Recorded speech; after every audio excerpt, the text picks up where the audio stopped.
Rolling. We're good. Yep. All right, ladies and gentlemen, welcome back to the Ball Oasis show. If you're seeing this episode, it is officially 2024. So happy New Year to everybody. Happy holidays. I know we've been kind of MIA throughout the holidays, as we are sometimes, but we at Ball Oasis want to wish you happy holidays. And there has been a lot going on over the past week or two around this holiday season concerning NBA basketball. And we're going to get into all of it today. Um, I think I would be remiss if we didn't start out by congratulating the worst team in basketball history on their first win in over 2 months. 28 straight losses before their first win last night against the Toronto Raptors, the Detroit Pistons. Congratulations to the Detroit Pistons. I'm repping today. I'm repping Detroit. Jacob, it was some dreadful basketball, wasn't it?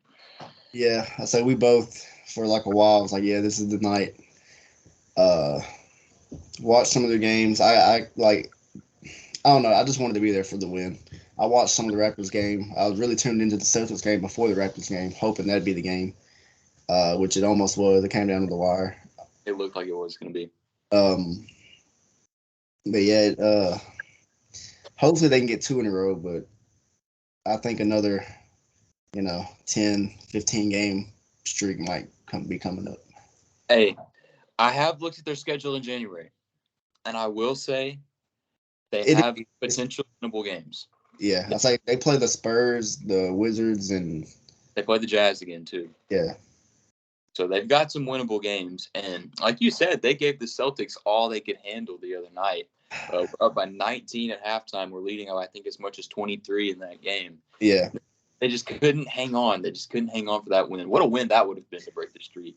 I say, I know you would have had some choice words after that one. oh yeah, I had a lot of choice words. The vibes. I mean, I know they're still losing and they only have 3 wins, but the vibes seem a little bit better than they were, 20 games in to that losing streak. They've been really competitive over these past few games. The one that I came on here and said would be the game, the Utah game. I've watched more Detroit Pistons basketball over the last 2 weeks than I have in maybe like 3 years combined. I've watched like every game. And I really thought that game against Utah would be the game. And they lost to Utah's bench unit. They lost to their D team, basically. It was rough. I thought after that game, I was like, oh, there's no way. There's no way they can win. Everybody said it was going to be that game, and then I had a feeling like, watch, they're just not going to let it happen. Yeah. But the Pistons are finally back in the win column. And shout out to Cade Cunningham, because throughout this terrible stretch, Cade Cunningham has played some good basketball. He's played some all-star level basketball. The spacing on the floor around him has been absolutely awful, but he's still been able to rattle off over 25 points a game and around 8, 9 assists throughout the stretch. So shout out to Cade Cunningham, really only in his second full year of NBA basketball. With as bad of a situation as he has, he's kind of made the most of it individually. Jacob, what have you seen from Cade over the past 2 weeks that really shows promise for not just him but the Pistons going forward? I would say I've never been the biggest Cade guy, like I've told you before, and a lot of it has been the product of his environment. I really thought Monty would help a lot, even though Killian Hayes, I don't know, I guess he has something on Monty Williams, but Must. it's been better. I guess he really is their only bright spot. I like Ivy, but I know he has, even him and Monty, I guess they don't get along either, it feels like. But I don't know. I really do like Cade. I've come to like him a lot, especially his last 5, 6 games. Maybe I think he's averaged 30 his last few games. I guess the shooting is there, or the lack of, but that can improve. But other than that, it's really just spacing, the fit around, and I assume. I think, I said they wouldn't win more than 15 games on the board, but you have to assume some of the veterans are going to get dealt deadline. I would think. I don't even think it would help this year, but just to honestly don't even know. I don't even know what would help them, but I really do wish Cade had a better situation. Yeah. Well, they've come out and said that they're not interested in moving Bojan Bogdanovic unless it's just Yeah, they can't turn down. that's the Uh, best asset they have. Besides, I doubt they would trade Jaden Ivey. yeah, they've got to get rid of at least one of their bigs, though. You would think they've got Isaiah Stewart, Jalen Duren, James Wiseman, and Marvin Bagley. Yeah, Those guys are still young, and although they've had kind of under careers up to this point, there's still at least a little bit of value they can salvage out of guys at this point in their careers. If there was one guy that'd go, I think it would either be Wiseman or Bagley. yeah. Um, Stewart's been a lot of rumors lately, but I think it'd be Bagley before anybody else. yeah, I think Jalen Duren has cemented himself as their starting center for the future. Yeah. Um, but yeah, Detroit finally gets a win against the Toronto Raptors, who made a trade yesterday.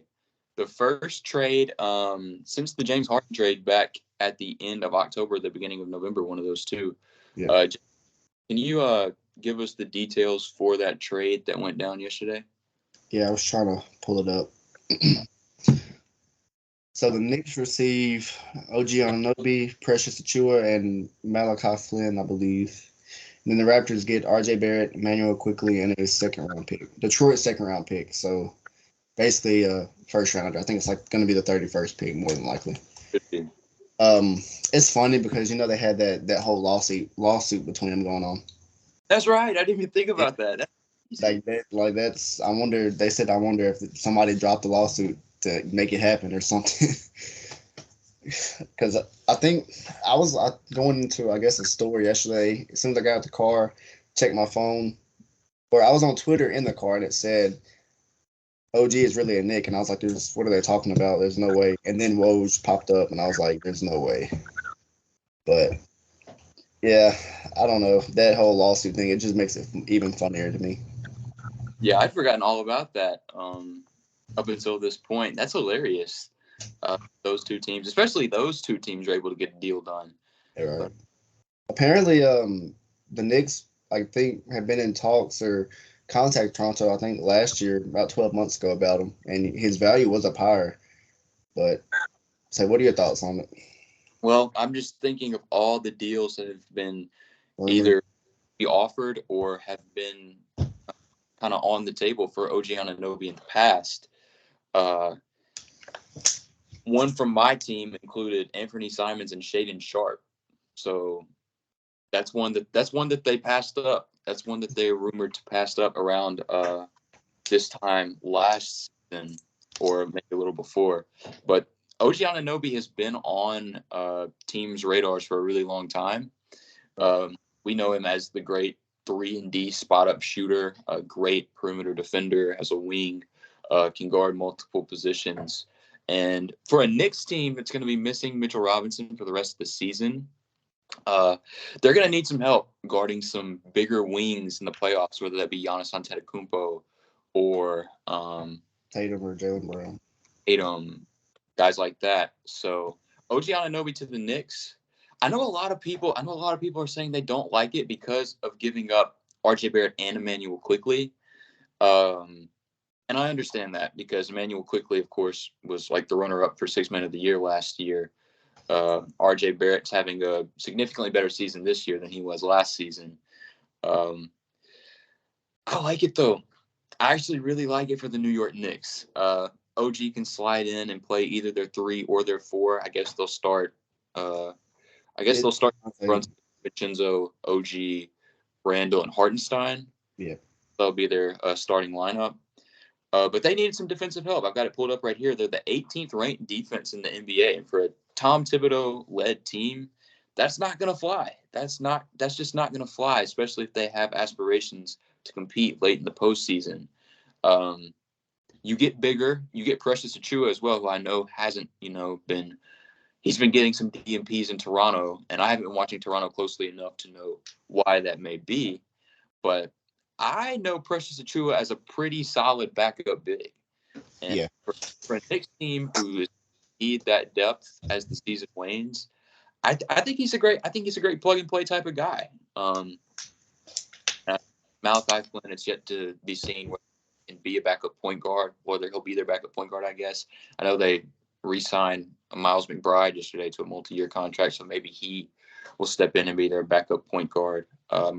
Maybe they're not done making moves, but I like it for the Knicks because they got their go-to defender. Defender, yeah. I could say that guy could be Josh Hart, but Josh Hart's coming off the bench now. And for a Knicks team who has not lacked offense last season and for the beginning part of this season they are once again a top 10 offensive team.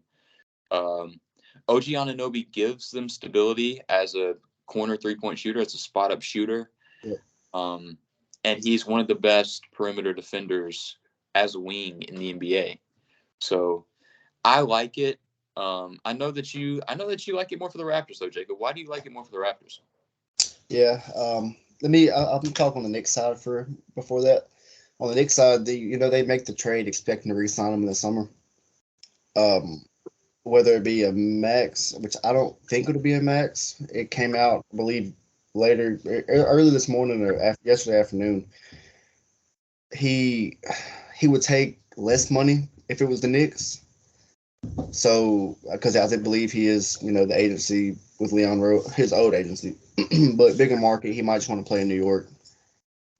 But you'd have to assume that they're pretty confident they can re-sign him this offseason. I guess on the Raptors side, yeah, I think it's a fair trade for both sides. I'll lean Raptors more. I don't know if you agree. You might not. I think the Raptors got the best player in the deal. Who's that? Emmanuel Quickly. Better than OG. It's close. I think it's close. Huh. But, keep on. But fit-wise, New York, OG, I see why they did it. I wish they could have done it with either RJ or Emmanuel, not both. I mean, I see why they get off of his contract. And with Scotty, I know Scotty runs the Raptors part of it. I guess Emmanuel Quickly, you give Scotty that secondary guy. Then I think Dennis Schroeder's been coming off the bench lately. So you throw in Emmanuel Quickly. I assume he'll start, and I believe he'll be cheaper than OG. I believe that's why the Raptors kind of went ahead and just traded OG. They weren't going to re-sign him, bring him back.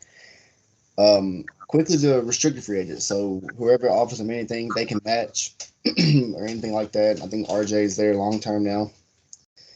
But they have the pick and roll ball handler with Quickly, who's pretty good in pick and roll. He can defend pick and roll too. He's not the best point of attack defender, but he can get the job done. Not OG level, but he can suffice. But yeah, it's weird because we assume that Siakam is gone too. You would think. I would think, but with this move, I think they're still trying to compete now with this move, which is kind of weird. That's what makes me. That's why I can't say the Raptors win this trade. That's really what it boils down to. Because if you're going to trade OG Anunoby, and I mean, you got two good young players back, so I understand you want these guys as a part of your future, but these guys are not going to come in and, especially with the surrounding pieces they have now, and immediately promote a rebuild. Yeah. They're not immediately come in and rebuild. I don't think that there's much drop off from OG Anunoby to RJ Barrett and Emmanuel Quickly. So the direction that they're trying to go is definitely looking like more of a retool at this point than a rebuild. So, I mean, it's yet to be seen, of course, what they decide to do with Pascal Siakam. And you would think that Scotty Barnes would be their centerpiece going forward at this point. He is. So, yeah, that still kind of confuses me because I don't think this trade makes them any better than they would be in regards to the playoffs this year. Right. I think that they're still, at best a play-in team. So yeah, I agree. I'm I like it for them because it gives Emmanuel Quickly kind of. I know Scotty's going to be the main center point of the team, but it gives IQ kind of. He was with Brunson, and Brunson had most of the on-ball responsibility if they were on the court together. So it kind of lets him. I've seen people kind of compare it to Maxi's jump, where it kind of you put the ball in his hand, you'll see how good he college. can be. Yeah, college teammates. I don't think he has that jump in him yet, but I think he'll definitely be able to show what he can do. And he was getting less minutes with New York for some reason too. Like not DMPs or anything, but just not as many minutes as last year. I don't think, or not as big of a role. But I do like it, and I guess the pick was kind of just extra. Here you go, which I like it for them too. But like you said, it's a retool. It's really depending on what they do with Siakam is kind of undetermined, which I know they are exploring trades for him. And I don't think RJ is that bad of what Knicks fans and Me either. NBA players make it out to be.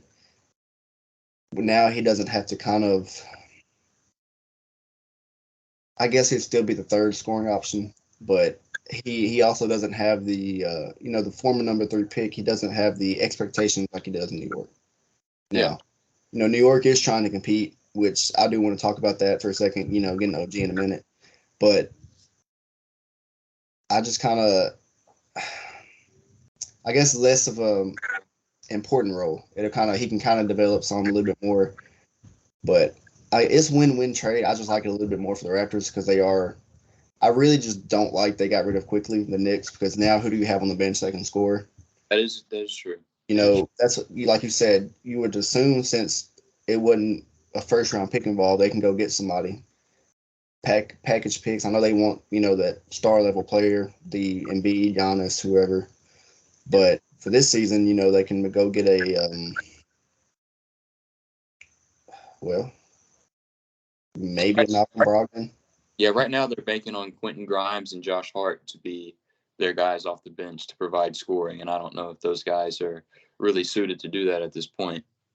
Right. So I mean, it's a win-win. The fit wise, I think New York won the trade, but I just think kind of talent. I don't even want to say talent, just kind of Long term, you mean? yeah, long term. I think kind of Toronto kind of helps them a little bit more because New York is taking the risk of losing OG. But like Yeah. you said, we assume he's going to stay. But you got Quickly and Barrett long term with Scotty, so you can kind of see how that. I guess it's their core right now. Siakam, I'm assuming Siakam's gone, especially for what we see what OG went for. But it's a win-win trade. I don't think anybody just lost the trade. Yeah. I did like the point that you made about Emmanuel Quickly. The Raptors do not have a shot creator from the guard position. Yes, yeah. Anything like Emmanuel Quickly would provide. So whenever you bring up the comparison, like the jump that we've seen from a Tyrese Maxey, I think that that's a viable comparison. I think that that could very well be in the cards for Emmanuel Quickly. Like you said, maybe not this season or maybe not even the next season, but as he progresses, I mean, he's only 24 years old. He's got his whole career ahead of him, essentially. But he has the tools. He has the tools to be that. Maybe not to the Tyrese Maxey level. His playmaking will have to continue to come along if he wants to assume that role. Right. But shot creation standpoint, I think he's got that. I think he's got that in his bag. Emmanuel Quickly is a really, really fun player to watch too. So I think Raptors fans will really look forward to that. And RJ Barrett's another guy who can get his own as well. He's kind of fluctuated as a 3-point shooter throughout his career, and on a bad 3-point shooting team, I don't know about that. I don't know about that fit completely, but he's back in Canada. He's born in Canada. Maple Mamba. That's the Yeah. nickname, RJ Barrett. So maybe that can activate some of his powers, some of his hidden powers being back in Canada. But I do like that Emmanuel Quick. I do like that the Raptors got Emmanuel Quickly. I think that's the only reason why I'm hesitant to say that I think the Knicks were the winners right off the bat. Yeah. And I hate to come out and say who won and lost a trade a day or two after it's happened. I don't agree with that at all. But just looking at things as they stand, that's what I'm thinking. For this season, and the impact that I know OG Anunoby can have on the Knicks, I really like it. I like it too for the Raptors. That shouldn't go under wraps. Yeah, like I said, it's you can say it's a win-win. You can say one side won, but you're not going to be able to tell for a while, I would think. That's like, the only other trade we've had this year, the James Harden trade. People say Philly won it, but the way the Clippers been playing, it's you never know. It takes time to learn about a trade. Yeah. I'm But just I would say, glad we saw another trade too. Like yeah, you said, it's been almost 2 months now since we've seen a trade, and finally we kind of break that seal. yeah, and I would say teams, not even teams, I guess mainly Philly, who's in a lot of rumors, they can now trade players like Marcus Morris, Robert Covington, the players they got from the Clippers because their 2 month restriction is over now. So we might see more trades here soon, even with other teams like that. The January 5th deadline and all that stuff. Yep. I sure hope. But I will say for the Knicks, like you said, it is a win now move, but it still doesn't put them on the level, I don't think, of the top teams in the East. Not on paper, Uh, no. so I mean, it'll. Would you take New York over Miami in a playoff series? I'm not saying, no, I'm not calling Miami a top team. I'm just kind of in that same tier. I would still probably take Miami. Okay. What I know at this point. Okay. And the other three, Think about what led the Knicks to get to the second round last year. It was their depth. Their depth helped them. And obviously, you lose guys in this trade, and you're without Mitchell Robinson now. So a lot of that depth is depleted at this point. At this yeah, point, maybe they can, gain some of that back via trade. But at this point, I take Miami. okay. But I'm even against like the top three teams in the East, I still, think they would handle the Knicks not easily, but it'd be maybe 6, maybe 7. I don't think it'd be it. OG definitely helps, but like you said, the depth is what helped New York last year. Now they kind of have to, which I assume they will, but they got to make another trade to kind of refill that, like a TJ McConnell, Malcolm Brogdon, somebody they can, I guess, create off the bench. Yeah. But I really think this is a now and a future move. I think because they still have those picks, they could go get a unhappy, I guess, star, not a superstar, but star level player. Yeah. And I mean, I know it might not convey this season, but keep your eye out on Donovan Mitchell. I've been saying, keep your eyes out on Donovan Mitchell. He will be a New York Knick before long. Yeah, I've seen that, but even with that trade, it was the Quickly and RJ Barrett kind of packages that was in it. Now they don't really have anything to give unless it is a ton of picks. Because I'd assume they'd keep Brunson, they'd keep OG. They would, I guess. How Try, long did Julius Randle stay on the roster? yeah, but they might try to trade Randall. When is his contract up? The thing is, Julius Randle has started playing really good basketball again. Let me see. Yeah, Julius I want to say it's 2025, but I'm not sure. Yeah, he's averaging up to 24 points again on the season. I'm just throwing that out there just for a guy that was the first guy I can think of. Julius Randle. Let's see. Yeah, Tom, he has a player option for 2026, so oh, he's signed through 2026. yeah, I was trying to pull his contract up. If he plays well, I think so. But if they do get that star trade and he is a part of it, but I assume he'll be there for a while. Unless, like I said, unless Brunson and OG kind of just play a lot better, unless something else happens, like the Donovan Mitchell thing, then maybe I can see him go for cap space wise. Yeah, we'll see. We'll see how this trade plays out. I'm sure, like we said, that there's a lot more dominoes to fall regarding it. Um, we've got some more mock trades here, though. Yesterday's trade kind of inspired us, and especially as we get closer to the deadline, to build some of our own trades. So that's what we're going to do here. I know a lot of rumors, a lot of prominent names be thrown in rumors, and you'll likely see some of those names and some of these trades that we'll throw out. But You want to go ahead and jump into these trades, Jacob? Yeah, this I don't know. It'd be a lot of rumors swirling around, so Let's we'll get get to that rumors. stuff. Let's get some rumors popping, man. It's been too dead for too long. Let's get some rumors popping. You go first, Jacob. I want you to go first. All right, this first trade, it'll probably take more picks than what I put on there, knowing who the GM is. But this trade is with the Thunder and the Jazz, who have been rumored. Oklahoma's been rumored to go after Lauri Markkanen. Right. So this trade, the Thunder would get Lauri Markkanen and Kelly Olynyk. The Jazz would get Davis Bertans for salary matching reasons. Josh Giddey, uh, Pokajevsky, I can never pronounce it. 2 first-round picks and a second-round pick. Would those be Clipper picks or OKC picks or Rockets picks? You know. One's a Utah pick, one's a Philadelphia pick, and then another Utah pick. A 2024, 2025, and 2028. Okay. Like I said, with Markkanen, we heard it would be a five first-round pick asking price.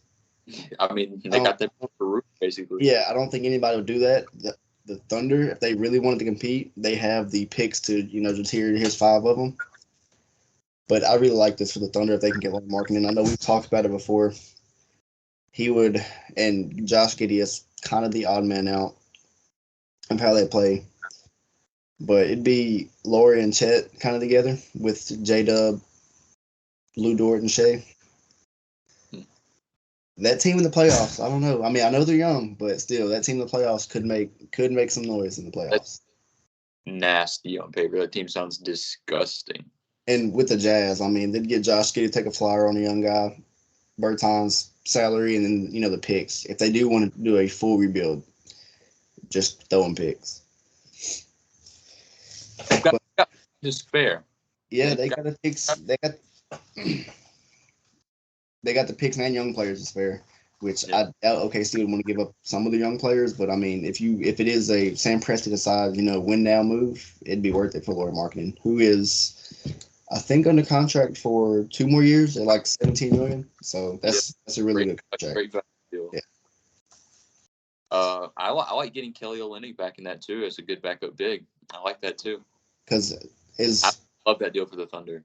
Is J-Dub still the backup big, right? Not J-Dub, Jalen Williams. Jaylin, Jaylin Williams. Yes, he's still the backup big. I've watched him some, but I know they kind of. Let me see. I believe he is. I know Kenrich Williams comes in and plays like at least some backup 4. I don't know if he plays backup 5. I can't think of who else it would be though. I know they play small sometimes, but trying to pull it up. Yeah, I can't think of who else it would be because I don't even know if they have Jeremiah Robinson Earl anymore. I don't think they do. He was their guy last year. Yeah, it's Jalen Williams, and Kenrich Williams. I think plays some too. That's about it. I like that trade for the Thunder though. I really, really do. I guess they're already a top 10 offense, but with Lauri Markkanen, that's nice. That's really nice. It'd be great, but like I said, with Danny Ainge being in Utah, he's going to want a lot of picks and people to overpay for him. But the Thunder is one team that can afford to overpay. Yeah, I also think it's about time for the Thunder to finally make one of those trades, though. Like they're second in the West right now, playing the best basketball they've played in a really, really long time. It's time. It's finally time. I know Sam Presti said they didn't want to rush anything and, kind of just see what they have. But you've seen what you have this year, and it's worth it to use some of those picks to kind of make that next leap. Oh, yeah. Go ahead and get my first mock trade. This is a name that hasn't been super heavy in rumors yet. I think as we get closer to the trade deadline, though, I think his name will start popping up a little more, especially since he's on an underperforming team. That's Trae Young. That is Trae Young on the 12-19 Atlanta Hawks. We both came into the year having pretty high standards for the Atlanta Hawks. So I think we both thought that they would be much improved from last season. Yeah. That has not happened. That has not happened. They have been an atrocious defensive team, and they've just been far too inconsistent. Yeah, it's weird because their roster on paper isn't bad. Not at all. So, But anyway, in this trade, I have Trae Young going to the San Antonio Spurs to team up with Victor Wembanyama. Victor Wembanyama, of course, needing that point guard, that playmaker to help him, help get the ball to him, help get him good looks. Trae Young is a great guy to do that. One of the best guys in the league to do that. Under contract for some time, and in this trade, it has the Hawks receiving Keldon Johnson, Doug McDermott, and the Spurs unprotected 2024 first round pick, so likely a pretty high pick.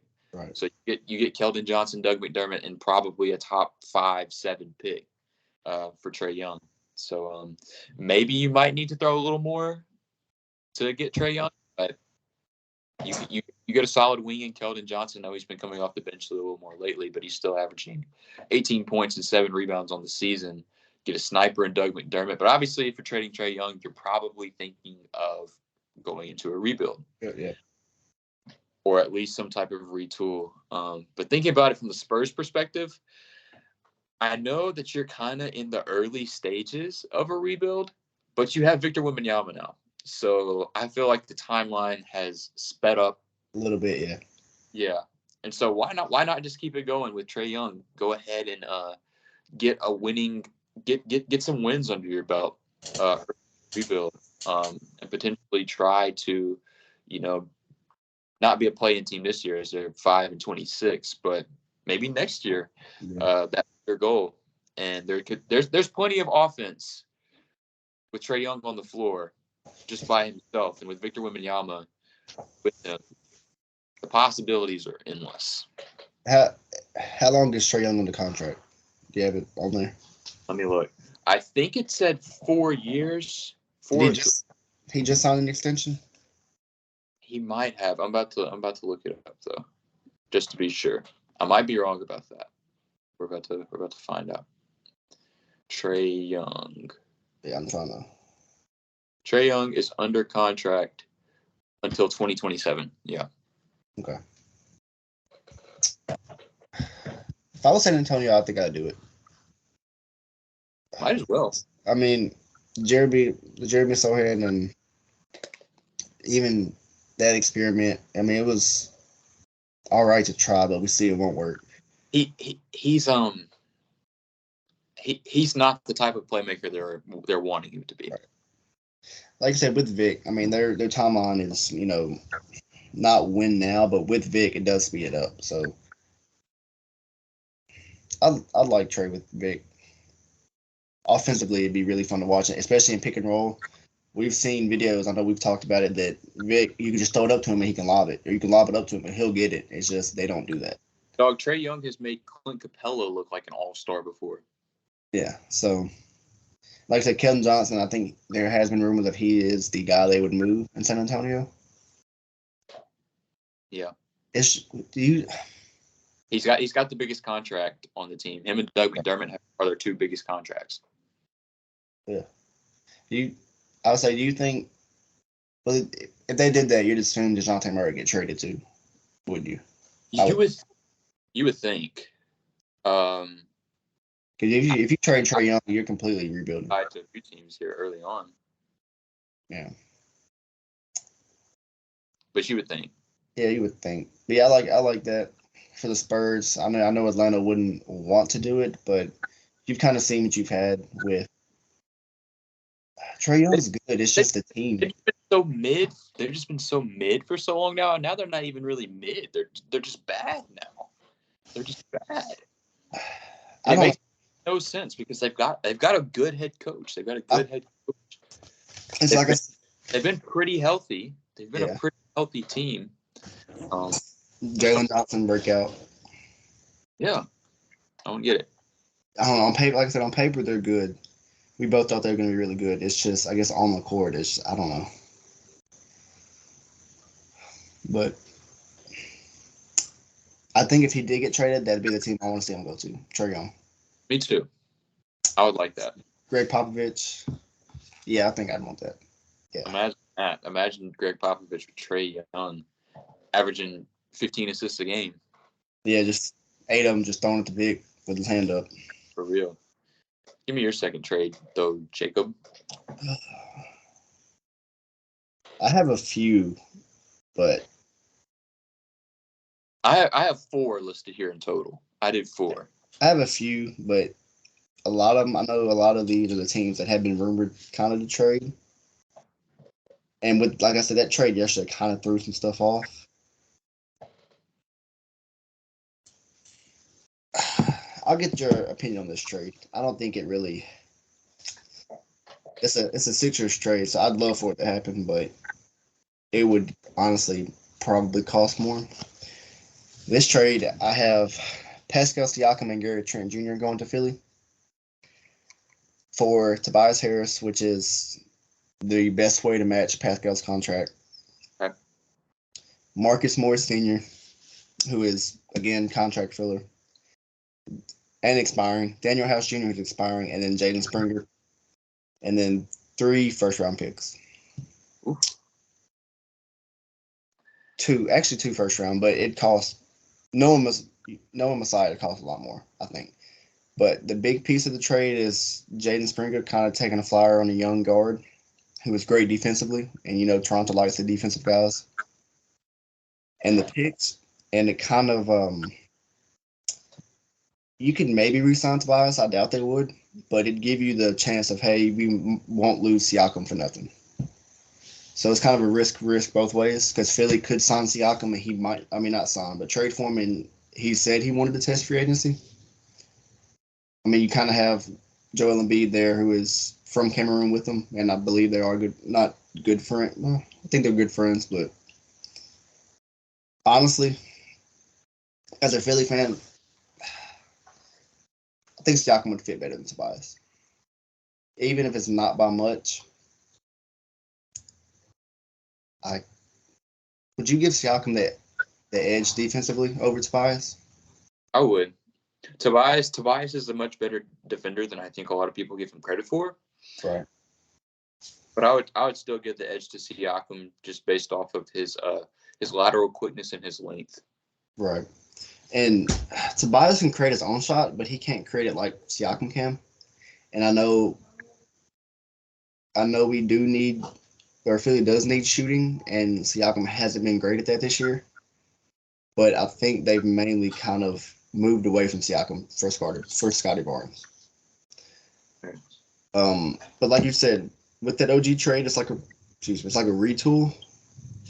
But the biggest thing is, I guess, them getting expiring contracts and take a flyer on a young guard and the picks, of course. Yeah, I don't hate it. I think I've watched videos about the trade from yesterday. I think Masai kind of realized him losing Fred VanVleet for nothing this past offseason kind of put him under the fire a little bit, I would think. Go figure. It's happened before. I think they didn't lose Kyle Lowry for nothing, but it was a trade, I believe. Yeah. It was a signing trade. I believe it was for Precious. And then Gary Trent, I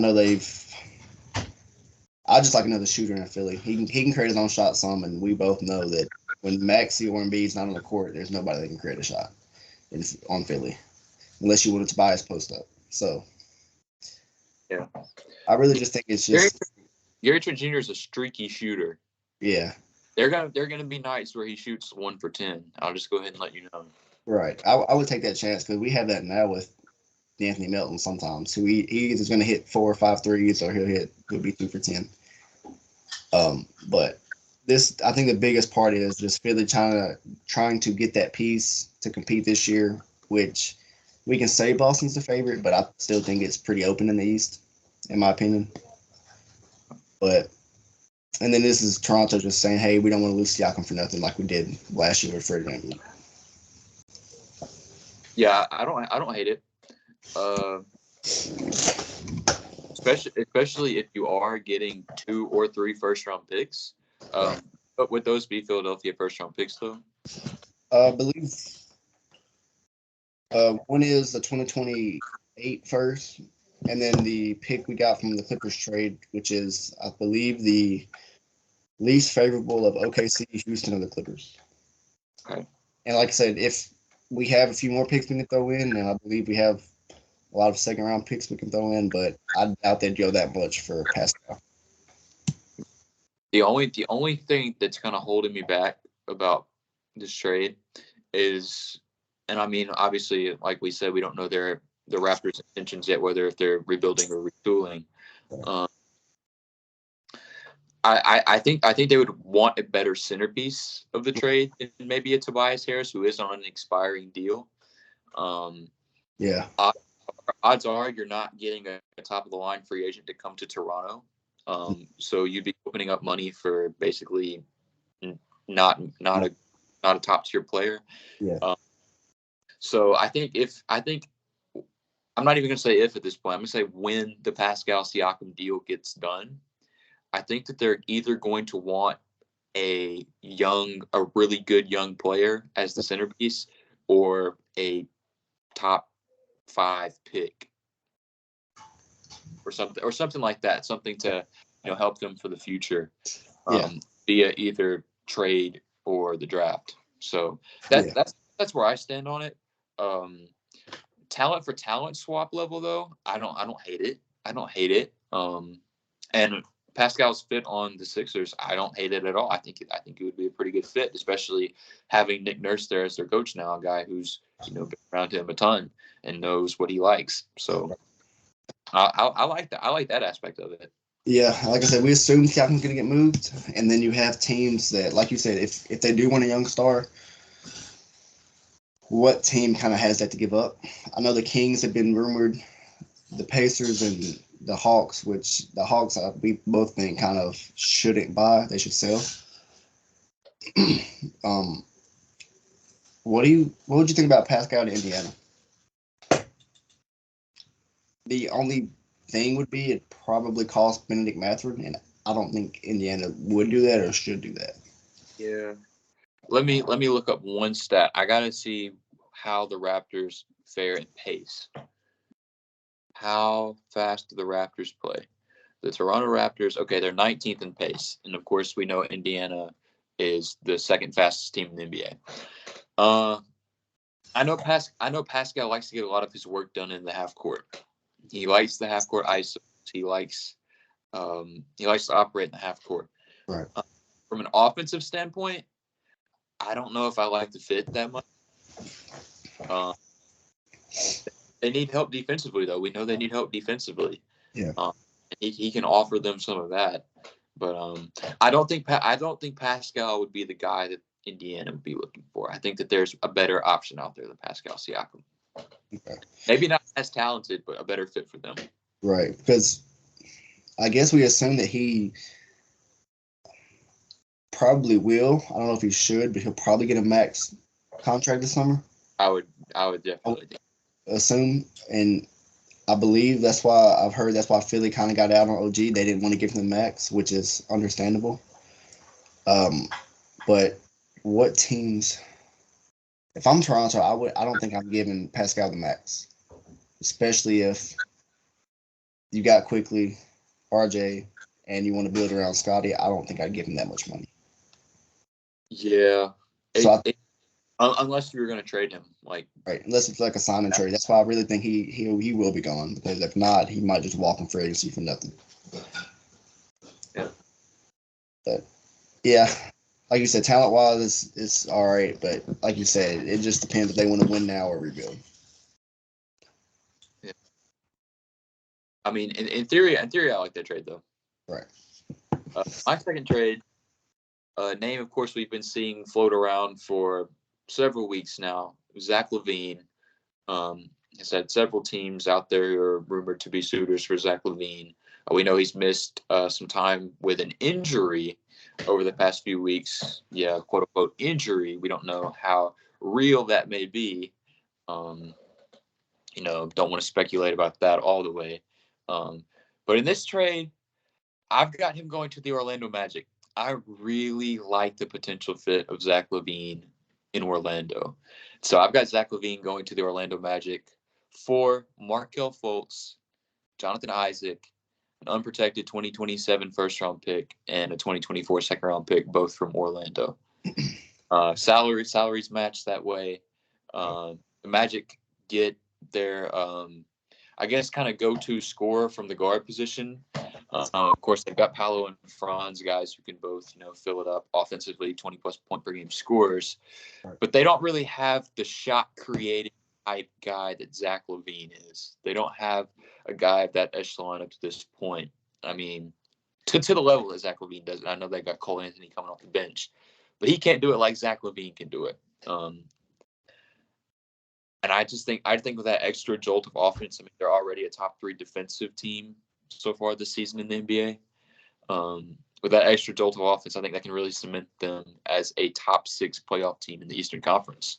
So I like that deal. The Bulls on the other side, Markelle Fultz on the last year of his deal, they can choose to re-sign him or let him walk in free agency as a salary dump type player. You can take a flyer on Jonathan Isaac, a guy who, of course, has missed significant time with injury, but has come back this season and given some pretty solid minutes off the Orlando bench. You get an unprotected first-round pick and a second-round pick as well. I like this trade. On Chicago's side, are they doing it for the picks and for the fact that they play better without LaVine? Is that kind of how it is? And I know Markelle, like you said, Markelle, they can decide would he start alongside Kobe White? Would he come off the bench? I think so. I think you would. I still see Kobe White as a combo guard. I think Kobe White, up to this point in his career, I think he's played more 2 than he has 1, honestly. Because with LaVine being out, Kobe White's kind of had his breakout year. Yeah, Kobe White has had a really good season, averaging up around 18 points a game. Let's see. Yeah, all of last season, Kobe White was a shooting guard. He's listed as a shooting guard, listed as a 2. Of course, he's playing starting point guard minutes now, exactly being out of the lineup. But I see Kobe White as a combo guard. And of course, we know Markelle more as a traditional point guard. So I can see those two sitting in the backcourt together, especially since Alex Caruso is rumored to a lot of other teams as well. I think Alex Caruso could be moved as well. Right. So yeah, but I think we're talking about picks too. Maybe Chicago could get a better pick return than that. Right. I think that they could. So we'll see how they kind of gauge that. But this trade is mainly from Orlando's standpoint. Yeah. I really like Orlando buying into Zach LaVine. Yeah, I like that for them because it'd give them that go-to scorer, and he could play alongside Franz and Paolo. Yeah, I like that for them. Even with Chicago, they would get off the contract, and I wouldn't think it hurt Orlando to take on the contract that much because I don't see them, competing for a championship within the next 2, maybe 3 years. You wouldn't think. I would. Yeah, you would think. So I don't mind them taking on that contract. Yeah. Yeah, and it just really pushes their timeline along too, because of course last year they missed the play-in completely, and it's pretty safe to say at this point they'll at least be a play-in team this season. So why not get as much experience as you can? Bring in a guy like Zach LaVine, who is also he's the oldest player in the NBA that's never made the playoffs. So it's kind of a win-win on both sides. The young Orlando Magic team make the Zach LaVine, who's on a team right now who's looking destined to not make the playoffs once again. Why not give him that chance as well? I didn't realize he didn't make the playoffs. I forgot he was a part of that Jimmy trade when they made the playoffs. Mm-hmm. Yeah, I'd do it. If I was both sides, I'd probably go ahead and do it. Yeah, I like that deal. I only had 2 trades, unless I do another Sixers one, which I've cooked up a few. But I really wanted to try to make a trade. Me and you try to help Detroit to try to make a trade. Okay, let me go ahead. Let me go ahead and give my one with Detroit because I have one with Detroit. So you can go ahead and give your other 2 if you want to go ahead and do that. Yeah, I'll do those kind of quickly. I This trade, the centerpiece of this trade is Larry Markkinen also. So it's a 3-team deal. This is the only 3-team deal that I cooked up. It's between the Jazz, the Detroit Pistons, and the Lakers. I have Larry Markkinen going to the Lakers. They need some help on the offensive end. Obviously, they're a top 10 defensive team, but Larry Markkinen and Alec Burks both going to the Lakers. Alec Burks can come off the bench and provide them with some three-point shooting that they lack sometimes. So Larry and Alec Burks would be going to the Lakers. The Pistons would be receiving Rui Hachimura and Taylor Horton Tucker, two guys that come in and help them not win 10 games. Might as well. And the Jazz would be receiving D'Angelo Russell, Marvin Bagley, 2029 first-round pick from LA, and 2 second-round picks from LA. So, okay. What do you think about that? I like that because I know D'Lo's been coming off the bench lately anyway. So, yeah, whenever you talk about the Pistons, all the Pistons are giving up are Alec Burks and Marvin Bagley, and they're getting back Rui Hachimura and Taylor Horton Tucker. Do you think that makes them better? You said they're giving up Alec Burks and Marvin. Yeah. I think that makes them. I think that makes them better offensively. Yeah, it makes I like Rui. It makes them a little bit better. You said how they get Tucker too, right? Yeah, and I mean the basis of this trade is really to just facilitate Larry Markkinen, Right. and maybe the pick return for Larry Markkinen maybe need to be a little more, especially since they're only getting D'Angelo Russell and Marvin Bagley. So maybe another first-round pick gets thrown in there. Yeah. The Lakers are obviously as in win now mode as any team is, Right. with LeBron being 39 years old now. So I like the fit of Lowry to LA. Imagine a front court of LeBron, Lowry, and Anthony Davis. Yeah. That's pretty nice. That's a pretty nice front. Yeah, I'd like that. I'd like that trade. Even I think from all sides, and like you said, the Jazz would probably want another pick or two. Yeah. But I think I'd do that if I was every team. I'd at least consider it. I'd at least consider it, especially LA, like you said, win now mode. They need. I think for the Lakers, they do need that one more piece to actually go win. Try to be in the actual championship, running for the championship. Yeah. As good as Austin Reeves was in the playoffs last season, Austin, the third offensive option, is not lead you to be a champion 9 times out of 10. It's just not going to happen. Yeah, like you said, he did start in the playoffs last year, I think, didn't he? Yeah, at the end. I don't think he started at the beginning of, or maybe he did. Maybe he did. But he was always in the floor in the closing lineup. Yeah, I think I'd rather him kind of come off the bench and be in that closing lineup. Yeah. Yeah, I'd do that. That trade also allows the Pistons to get off one of their bigs. They're able to get off Marvin Bagley and bring in a wing and Rui Hachimura. That's a big thing with the Pistons. Their wings are just kind of lackluster. That's a big reason why I think they're so bad. You look at some of the best teams in the league, and their wings are good. Their wings are so good. The Pistons' best wing right now is maybe, I don't know, Asar Thompson, and he plays like 14 minutes a game. Yeah. It also, you would hope that Tucker would come in and play for Killian Hayes. Yeah, you would. Hope. You would hope. So, yeah, I like that trade. Like you said, LA is win now mode because LeBron has, 1 to 2 years left on his contract? Yeah. Mm-hmm. And I mean, we assume he's going to retire in LA, and the way he's going, you don't know how good he'll be. I mean, he still looks pretty good. He still looks really good at 39. So he just turned 39, but still, I mean, you really don't see any slowing down. So yeah, if I was LA, I'd go for it. I'd just win now.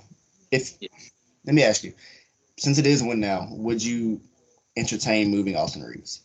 Because he is on a he's on a team friendly contract. Right. I think it's like 4 year, $56 million, something like that. So yeah. Now you would? Okay. Because I know he did obviously for Austin Reeves, yeah, go do it. Yeah, because I don't know, like, money wise, complications arise money wise if you do that. You would think, but yeah, yes, I'm 100% open to moving Austin Reeves.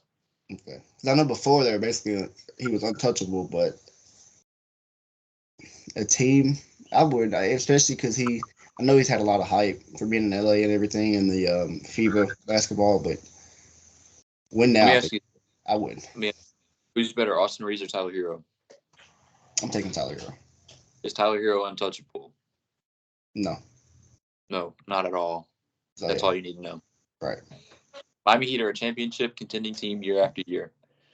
Tyler Hero is not untouchable. Austin Reeves should not be untouchable. And I don't want that to be the basis for it, but no, Austin Reeves should just not be untouchable. He comes off the bench and he averages like Tim Hardaway numbers. Yeah. Tim Hardaway might be better this year too. Yeah, we just saw Emmanuel Quickly get traded. Emmanuel Quickly, Austin Reeves like type numbers. Right. He was sixth man of the year race last year. Yeah. As I know crucial he seems to, the chemistry of the team. Austin Reeves is replaceable. His production is replaceable. Yeah, I agree. I expect the Lakers to be active, though. I expect the Lakers to be active. Obviously, Gabe Vincent has not given them, what they expected out of him at this point. I know he's been injured, but even when he's been on the floor, he hasn't been great. I don't know how long you can truly depend on Cam Reddish. I hate to say it. I know he's had some solid games, but he's also had some really bad ones too. Mm-hmm. Who else? Taurean Prince. I'd say it's safe to say Taurean Prince is safe just because he's been shooting pretty good. Yeah. Jared Vanderbilt has, I guess, come back recently. I'd say he's safe too, although he's averaging like 2 points a game offensively, which is kind of crazy. But obviously we know him as, the point of attack defender a lot of the time. Right. But yeah, I think if there was anybody to be traded, I think it would be either D'Angelo Russell or Rui Hachimura, and then the third guy would probably be Austin Reeves. Yeah, I think he'd have more value out of besides those two, or even he probably has the most value out of those three. But I think in LA the only untouchables are LeBron and AD. Everybody else, if you get involved in a certain trade they want, then they'll do that. Yeah, for sure. What was your last trade? This is a smaller trade. We don't have to spend too much time on it. I just kind of cooked it up pretty quickly. It's between the Warriors and the Hornets. It has the Warriors giving the Hornets Andrew Wiggins, Moses Moody, a lottery protected 2027 first round pick, and their second round pick for next season for Miles Bridges and PJ Washington. So the Warriors get some offensive help. They get some offensive support from their tertiary guys. Miles Bridges is on an expiring deal, so he could be a salary dump type player if you'd like. And PJ Washington's a guy that we know can stretch it to the perimeter and is a pretty solid scorer in Charlotte. It's kind of gone under the radar. Yeah, I like PJ Washington. So would that mean would Miles Bridges come off the bench? Well, let's think about it. Because Warriors starting lineup right now most nights is Curry, Thompson, Kuminga, Looney, and I assume when Draymond Green comes back, Draymond Green. Right.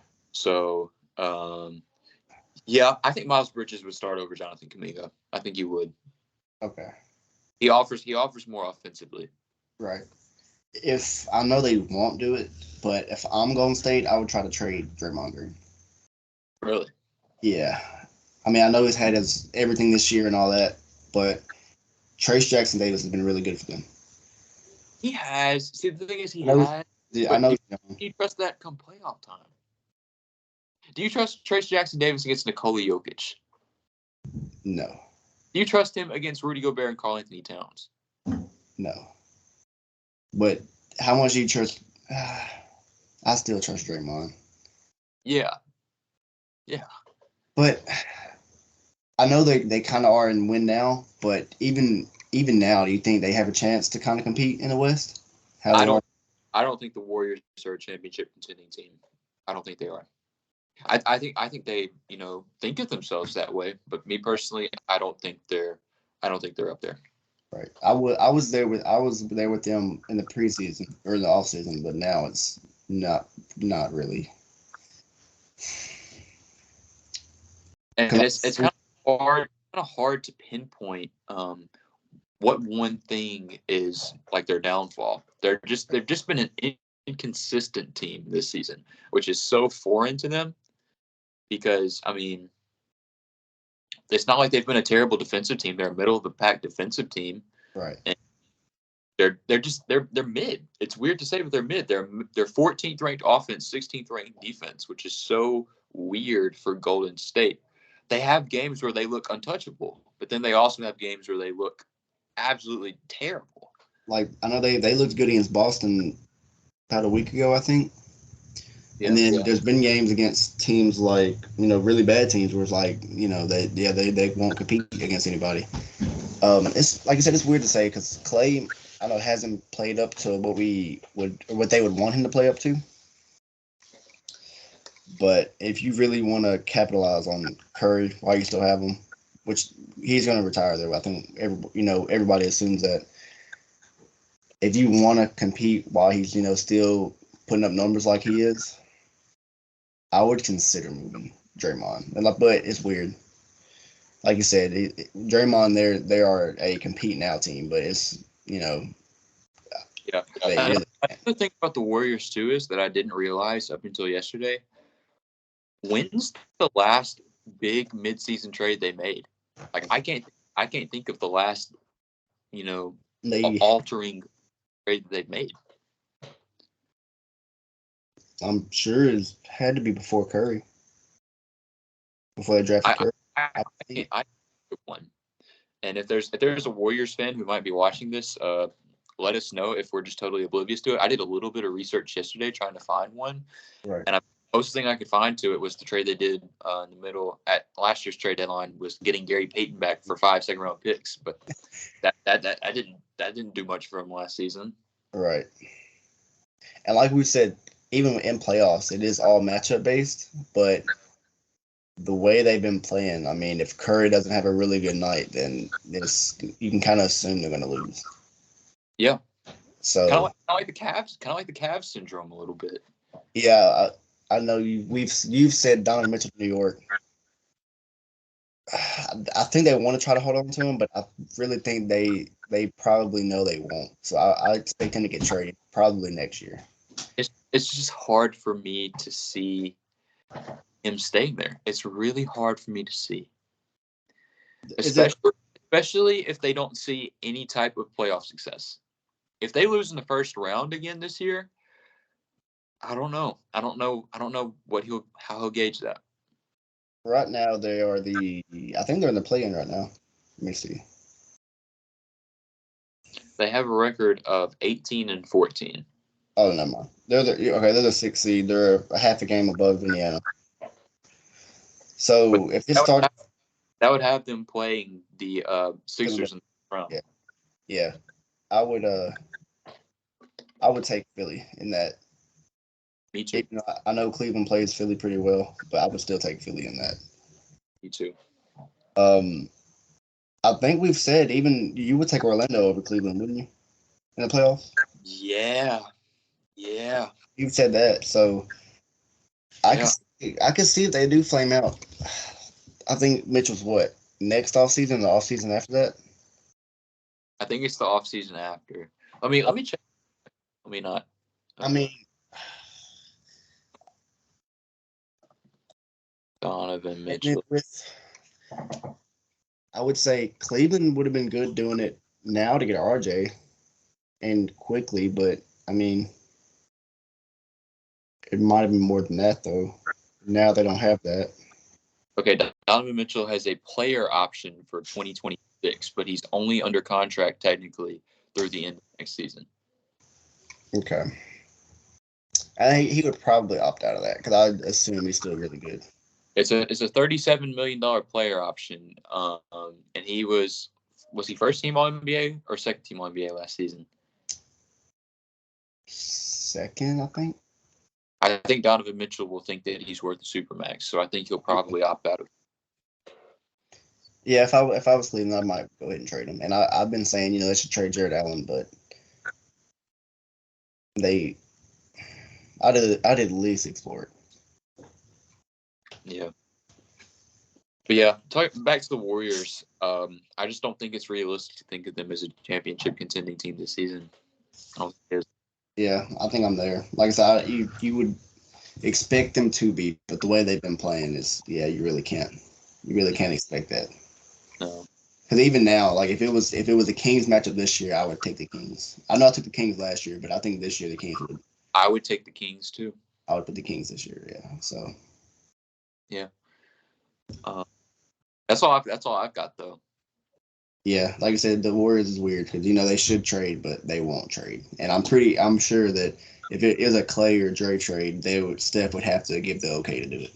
Yeah, More than the only thing that might be different this time around is knowing that they're under new management. So right. maybe if their new management will have a different outlook on what they should do. But that's yet to be seen.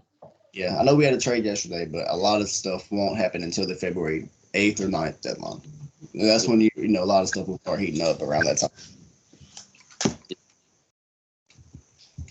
I expect this trade deadline to be active though. I think this year will be an active trade deadline. Last year was active. I think last year only two teams didn't make a trade. It was Chicago and who else? I think it was Chicago and somebody that didn't make a trade last year. But yeah, I think even if it's not stars, we could assume Siakam. I know that we've talked about Phoenix before and their struggles, but I doubt they do anything. It would be hard to think they would. Yeah. I don't know what team, unless they were just going to do like a role player type trade. Yeah. I don't know, because every year we have a trade or two that's like nobody saw coming. Like I think the one yesterday kind of just came out of nowhere. Like it wasn't even any rumors leading up to it. It was just happened. Yeah, I hadn't heard anything about that. Right. I know they're waiting on the big star, which I don't see happening anytime soon. Even with the whole Joel Embiid thing that's past all season, I doubt that happens anytime soon either. I think, and I know I've missed terribly on the Karl Anthony Towns one up to this point at least.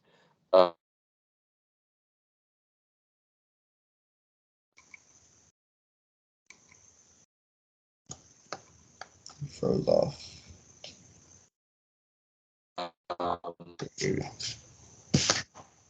You broke up. What'd you say? oh, can you hear me now? Yeah, I can hear you now. Okay. Next guy, I think will be the next guy. You think the next guy will be who? Yeah, like you're choppy. Can you hear me now? Yeah, I can hear you. It's just the picture's lagging. Can you hear me? Yeah, you're good on my end. We're about to end this anyway. Yeah. Here in a second. Yeah. So who's the next guy you said for the next guy? I guess. I said Young. Trey Young will be the next. Yeah, I agree. Yeah, I think we can go ahead and end it because I'm starting to lag a little bit too. Okay. Thank you all for watching once again. If you can't hear me at this point, we hope to be more active going forward, especially as we get closer to the trade deadline and stuff like that. Jacob, you got anything else to add before we leave today? That's it. All-Star voting is open. Go ahead and vote favorite players for All-Star. Vote your favorite players for All-Star. I'll be voting for Killian Hayes and Patrick Williams. Yeah. I'll throw in Dario Saric in there, I guess. And Bol Bol. We'll see y'all next. See y'all. See y'all.